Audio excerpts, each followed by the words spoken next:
ঈদ উল ফিতরের উৎসবকে সামনে রেখে ঢালিউডে আলোচনার কেন্দ্রবিন্দুতে উঠে এসেছে দর্শক প্রতীক্ষিত সিনেমার রাক্ষস।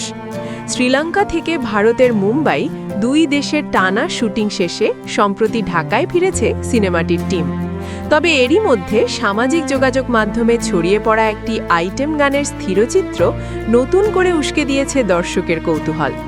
ছবিতে নায়ক সিয়ামের সঙ্গে গ্ল্যামার ছড়াতে দেখা যায় বলিউডের অভিনেত্রী নাতালিয়া জানোসজেককে। রহস্য, চমক আর আন্তর্জাতিক আভা সব মিলিয়ে রাক্ষসকে ঘিরে শুরু হয়েছে জোর আলোচনা। এই বিষয়ে সিনেমার পরিচালক গণমাধ্যমকে জানান, মুম্বাইয়ে গানটির শুটিং হয়েছে, খুব জমজমাট একটি গান হয়েছে। নাতালিয়া প্রথমবার কোনো বাংলা সিনেমায় পারফর্ম করলেন।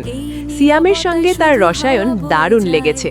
আমার বিশ্বাস গানটি দর্শক শ্রোতাদের মধ্যে আলাদা উত্তেজনা তৈরি করবে।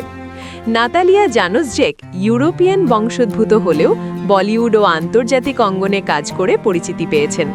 তাকে দেখা গেছে হাউসফুল 5, মস্তি 4 ও 365-এর মতো সিনেমায়। এছাড়া সলমান খানের উপস্থাপনায় জনপ্রিয় রিয়ালিটি শো বিগ বসে অংশ নিয়েও আলোচিত হন। এদিকে রাক্ষস সিনেমার আইটেম গানের সঙ্গীত পরিচালনা করেছেন জিএম আশরাফ। গানটিতে কণ্ঠ দিয়েছেন তিনি নিজেই, সঙ্গে আছেন কণ্ঠশিল্পী দোলা।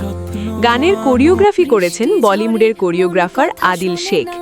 রাক্ষস পরিচালক মেহেদী হাসান হৃদয়ের দ্বিতীয় সিনেমা এটি। এর আগে শাকিব খানকে নিয়ে নির্মাণ করেছিলেন বরবাদ। এবার তিনি বাজি ধরেছেন সিয়াম আহমেদকে নিয়ে। নির্মাতার ভাষ্য, এটি মূলত পাগলাটে প্রেমের গল্প, যার সঙ্গে রয়েছে পারিবারিক নাটকীয়তা এবং তীব্র অ্যাকশন। পরিচালক বলেন, বরবাদ সিনেমার চেয়ে 3 গুণ বেশি ভায়োলেন্স আছে রাক্ষসে। আমার বিশ্বাস দর্শক সিনেমাটি ভালোভাবে গ্রহণ করবেন। যারা একবার দেখবেন তারা আবার দেখতে চাইবেন। সিনেমাটিতে সিয়াম আহমেদের বিপরীতে অভিনয় করেছেন কলকাতার অভিনেত্রী সুস্মিতা চ্যাটার্জি।